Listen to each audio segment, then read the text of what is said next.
নাহমাদু ওয়া নুসাল্লি আলা রসুলিল কারীম। আসসালামু আলাইকুম। প্রিয় বন্ধুরা, যে যেখানে আছেন, ভালো আছেন, সুস্থ আছেন, সুন্দর আছেন। আজকের আমি অন্তর্বর্তী সরকারের কাছে কয়েকটি কথা বলতে চাই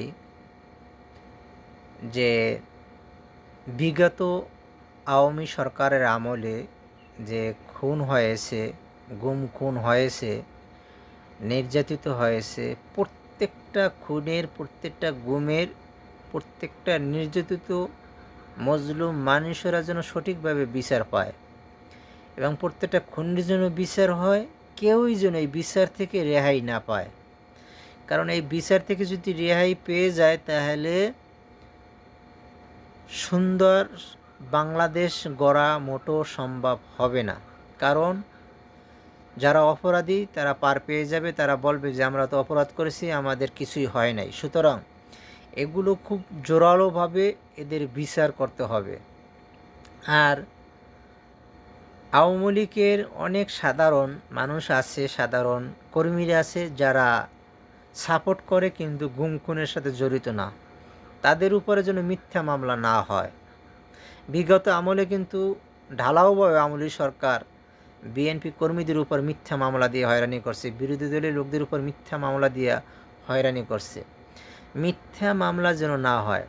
আমি মনে করি সত্য মামলা দিয়েই আওয়ামী লীগের অনেক নেতাকে বিচারের আওতায় আনা সম্ভব।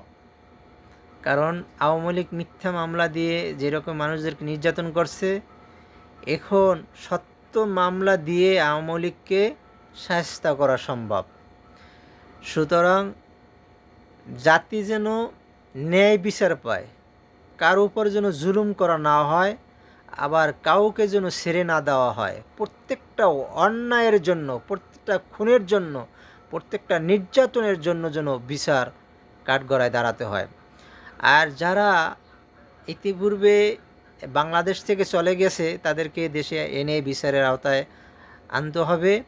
আর যারা দেশে আছে তাদেরকে অবিলম্বে গ্রেপ্তার করে বিচার করুন, যাতে ভবিষ্যতে যেন আর কেউ সাহস না পায় অন্যায় করার জন্য। এটাই আমার অনুরোধ। আর বাংলাদেশে যত চাঁদাবাজ আছে, সে যে দলের হোক, এই চাঁদাবাজের বিরুদ্ধে অবিলম্বে সরকারকে জিরো টলারেন্স ঘোষণা করতে হবে। এবং যে যেখানে আছেন, ছাত্র সমাজ যে যেখানে আছেন, এই চাঁদাবাজ দেখলেই তাদেরকে ধরে সেনাবাহিনীর হাতে তুলে দেন এবং নিজেরা কিছু উত্তম মাধ্যম দিয়ে সেনাবাহিনীর বা প্রশাসনের হাতে তুলে দেন। বাংলাদেশে, স্বাধীন বাংলাদেশে কোনো চাঁদাবাজ থাকবে না। আর চাঁদাবাজি যদি থাকে তাহলে এই আওয়ামী লীগ সরকারই ভালো ছিল, আমি মনে করি। এদেশে কোনো চাঁদাবাজ থাকবে না। চাঁদাবাজ যদি না থাকে তাহলে দেশ সুন্দর একটা রাষ্ট্র গঠন করা সম্ভব, আমি মনে করি। ভালো থাকবেন, সুস্থ থাকবেন, সুন্দর থাকবেন।